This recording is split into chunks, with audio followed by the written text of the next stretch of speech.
Malaysia bukan sekadar nama pada peta, tetapi sebuah permata Asia Tenggara yang syarat dengan keajaiban.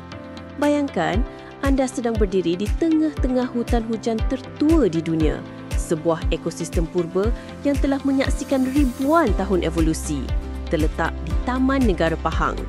Di sini, setiap daun, setiap bunyi adalah melodi alam yang tiada tandingannya. Atau mungkin anda lebih teruja untuk menawan Gunung Kinabalu, puncak tertinggi yang menjulang megah 4,101 meter ke langit, menawarkan panorama yang akan membuatkan jiwa anda terpukau. Dan jangan terkejut jika anda tersesat dalam keindahan salah satu gua terbesar di dunia di Taman Negara Gunung Mulu, atau berhadapan dengan misteri bunga bangkai terbesar di dunia, Rafflesia arnoldi, yang hanya muncul di Taman Negara Kinabalu. Malaysia juga menjadi rumah selamat bagi populasi orang utan yang mengagumkan, menjadikannya syurga bagi pencinta hidupan liar.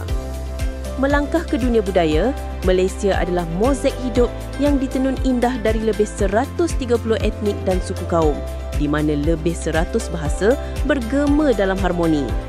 Dari kota warisan UNESCO seperti Melaka dan Georgetown yang kaya sejarah, setiap sudut Malaysia menceritakan kisah yang berbeza.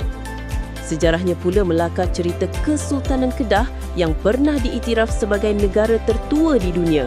Pernahkah anda tahu bahawa bendera jalur gemilang kita yang berkibar megah direka oleh Muhammad Hamzah dan lagu kebangsaan negaraku asalnya adalah melodi Diraja Perak?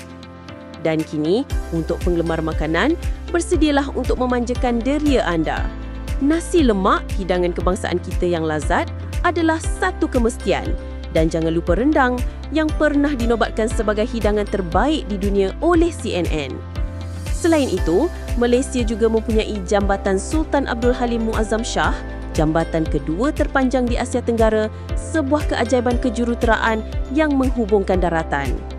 Dan sebuah fakta menarik yang mungkin mengejutkan, Singapura pernah menjadi sebahagian daripada Malaysia sebelum berpisah pada tahun 1965.